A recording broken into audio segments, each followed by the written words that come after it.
नमस्कार, आप देख रहे हो वाडला एक्सप्रेस। मैं हूं दीपक बौद्ध। आपको बता दें कि आज राजस्थान के अलवर में पहुंच गए हैं, जहां बहुजन समाज पार्टी की जनसभा और रैली होने वाली है। बहुजन समाज पार्टी के प्रत्याशी हैं फजल हुसैन।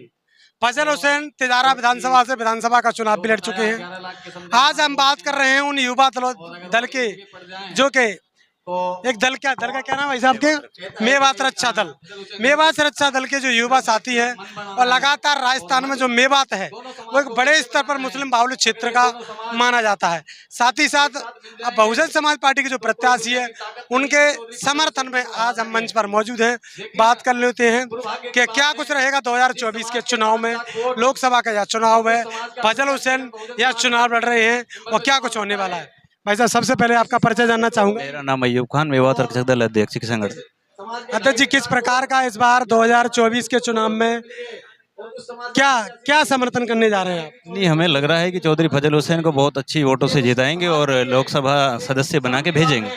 ये सभी युवाओं की मांग है कि अब से पहले जितने लोग बाग आए हैं वो लोग बाग अपने वादे करके और वादों को पूरा नहीं किया है, लेकिन फजल जी के बारे में हमें पहले ही पता है कि वो वादे पूरे करने में एक्चुअल है। पिछली बार भी वो चुनाव लड़े थे विधानसभा का, तब उनका क्यों ये डेमोलाइज हो गया, वो हार गए चुनाव? पिछली बार का चुनाव एक अलग रणनीति से था, अब की बार लोकसभा चुनाव एक अलग है। उनको अलग नजरिए से देखा जाना चाहिए, क्योंकि लोकसभा क्षेत्र में और विधानसभा क्षेत्र में अंतर होता है। लोकसभा क्षेत्र एक बहुत बड़ा है और उसमें हमारी 5 लाख हमारी वोट हैं, और ऐसी समाज भी बहुत है, बहुजन समाज जुड़े हुए हैं। तो अब की बार हमें समीकरण लग रहे हैं कि चौधरी फजल हुसैन बहुत बहुमतों से जीतेगा। सर, जो आपका जो संगठन है वो कितने क्षेत्र में काम करता है? हमारा जो संगठन है पूरे ऑल इंडिया में काम कर रहा है फिलहाल, और राजस्थान में हमारा अच्छा वर्चस्व है। और हम राजनीति में इसलिए भाग ले रहे हैं कि हमारे लोगों को अब तक वोटों के नाम पर शोषण किया गया है। हम चाहते हैं कि लोगों को उनकी वोटों का पूरा हक मिलना चाहिए। लगातार कांग्रेस बोलती है कि जो मुस्लिम समाज है वो तो हमारा मतलब मजबूत वोट है, वो कहीं हमसे खिसक नहीं सकता। कैसे रोक पाएंगे कांग्रेस से जाने? उसके पीछे रीजन एक है कि कहने में और करने में रात दिन का अंतर होता है। कांग्रेस ने आज तक हमें सिर्फ कह के जो कुछ बताया है वो हमने सुना है, हकीकत में हमने देखा नहीं है। इसलिए अब की बार हमारे जितने भी वोटर हैं सभी बीएसपी पार्टी से जुड़े हैं और चौधरी फजल हुसैन को जिताना चाहते हैं, ताकि एक बार जो कहना होता है वो साकार हो जाए। क्योंकि अब तक कांग्रेस ने सिर्फ कहा है, वादे किए हैं, पूरा नहीं किया है। मेवात के तमाम मुद्दे होंगे, किन मुद्दों को लेकर मैदान में उतरोगे? मेवात के जो पुराने मुद्दे चल रहे हैं, शिक्षा का मुद्दा है जो सबसे बड़ा होगा, उसके बाद में चिकित्सा क्षेत्र में आएंगे, उसके बाद में रोडों से संबंधित काम है। ग्रामीण एरिया में बहुत पिछड़ापन है, अभी उनको दूर करना हमारा सबसे पहला मुद्दा होगा बीएसपी पार्टी का। फजल हुसैन जी अगर संसद में पहुंच जाते हैं तो उनसे क्या पहली मांग उठवाने वाले? सबसे पहले हम शिक्षा के बारे में मांग उठाएंगे, क्योंकि जब लोग बाग शिक्षित होंगे तभी तो आगे बढ़ा जाएगा। आज आपको पता है देश में देख रहे हैं कि शिक्षा के दरवाजे बंद किए जा रहे हैं अन्य पार्टियों की तरफ से। बसपा पार्टी का जो हमारा नुमाइंदा है फजल हुसैन जी, ये हमारे शिक्षा के द्वार को खोलेगा और हम इसको जीत के भेजेंगे। उसके बाद में शिक्षा के बाद अन्य मुद्दे होंगे। तो बात कर रहे हैं तमाम लोगों से, साथ ही साथ हमारे साथ एक और युवा साथी है, इसी दल के साथी हैं, तो उनसे भी बात कर लेते हैं। क्या परिचय है आपका? नाम सद्दाम हुसैन है, संयोजक मेवात रक्षक दल। क्या 2024 के चुनाव में मेवात रक्षा दल है जो आपका, क्या भूमिका रहने वाली है इस बार? देखिए सर, मैं आपको बता दूं, हमारा जो संगठन है पिछले साल से ही लगातार गांव-गांव जाकर नुक्कड़ सभाएं कर रहा है, अपने लोगों को जागृत कर रहा है। क्योंकि हमारे लोग बड़े भोले भाले हैं, उन्हें कोई भी अपने क्या कि बेला फुसलाकर वोट उनके आज तक लिए गए हैं।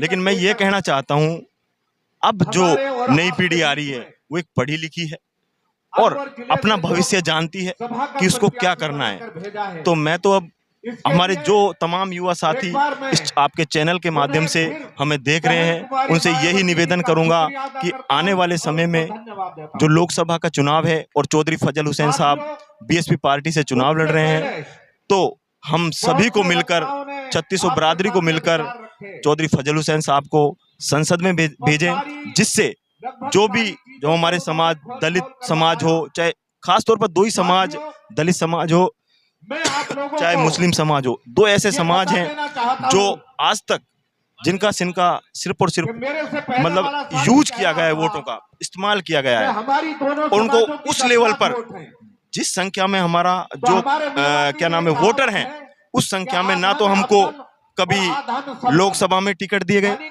एक अकेली पार्टी बसपा पार्टी है जिसने आज जो सम्मान मुसलमानों को मिल रहा है तो बीएसपी पार्टी के द्वारा दिया जा रहा है।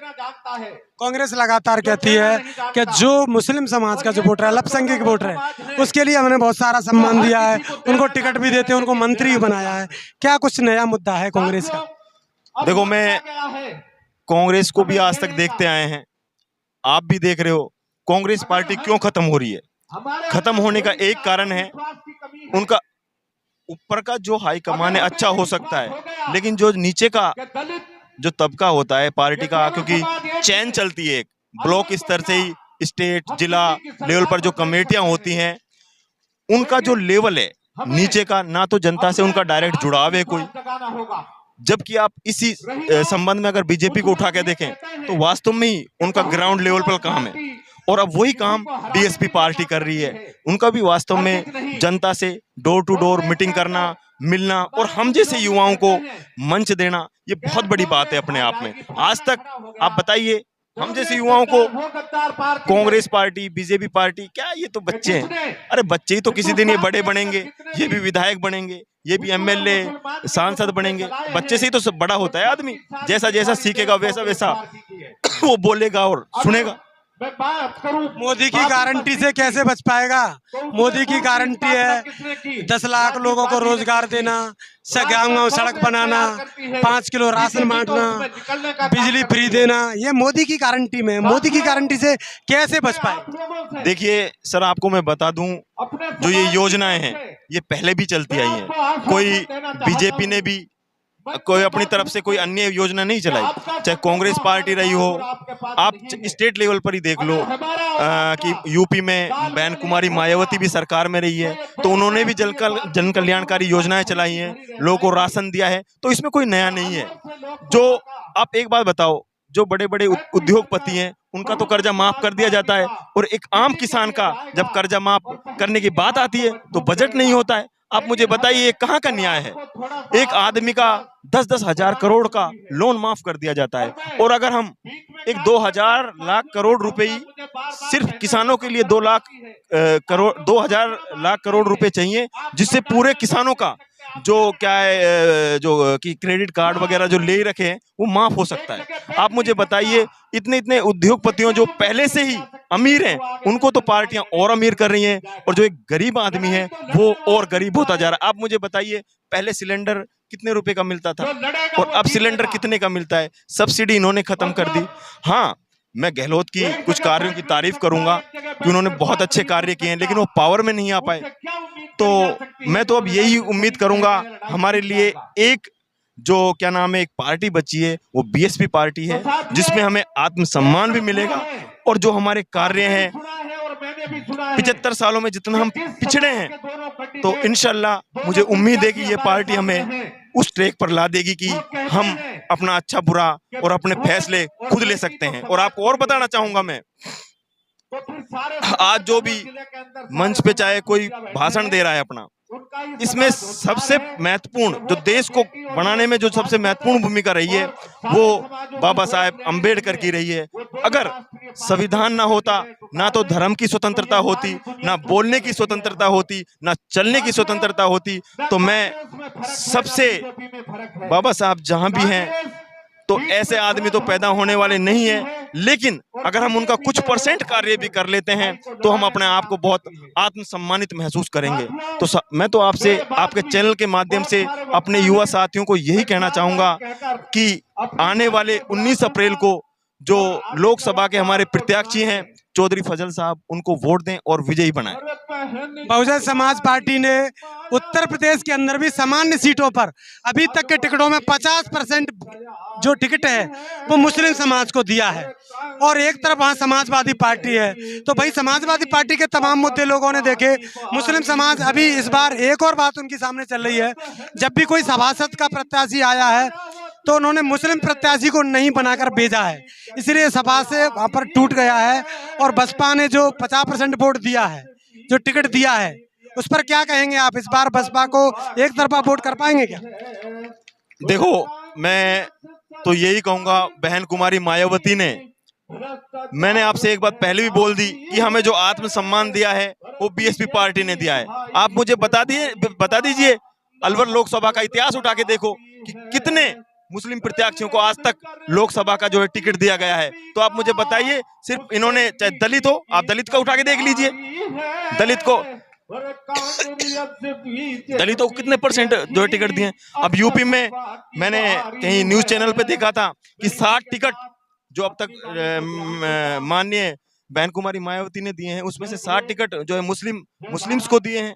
तो मैं तो यही उम्मीद करूंगा कि आने वाले समय में हमें बहन कुमारी मायावती को मजबूत करना चाहिए और हमारे ज्यादा से ज्यादा जो सांसद हैं वो जो है संसद में पहुंचे, जिससे हम मजबूती से विपक्ष में रहकर भी अपनी बात, अपने काम जो है पक्ष से करवा सके।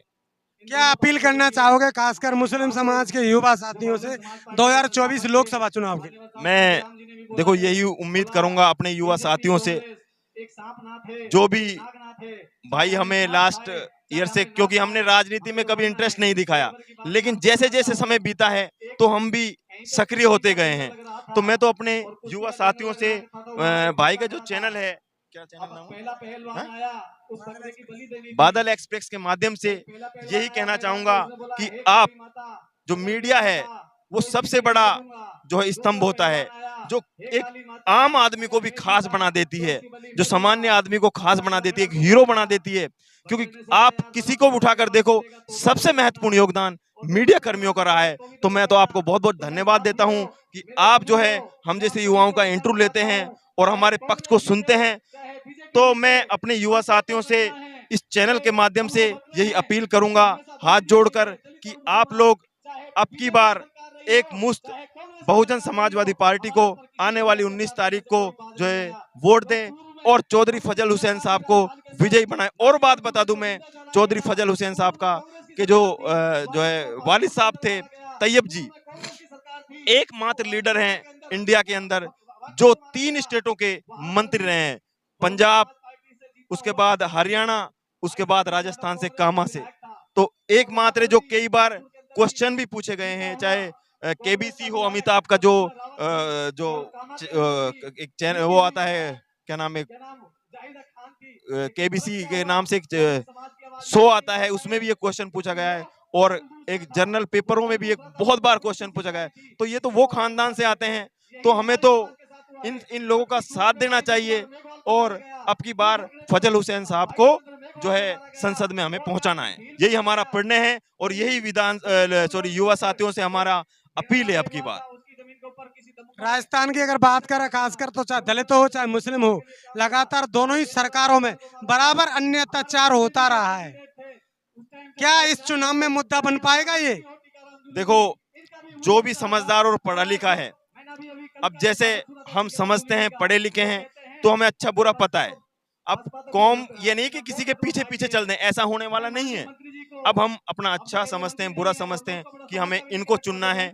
क्योंकि आपसे मैं मंच के माध्यम से भी बोला था कि 75 सालों में सिर्फ और सिर्फ दलित और मुस्लिमों का ये शोषण होता रहा है। और मुझे अब की बार लग रहा है कि जैसा समीकरण बन रहा है अब तक का, कि चौधरी फजल हुसैन साहब और बीएसपी पार्टी को जो है दलित और मुस्लिम मिलकर एक मजबूती प्रदान करेंगे और विजयी बनाकर अलवर लोकसभा से संसद दिल्ली में पहुंचाएंगे।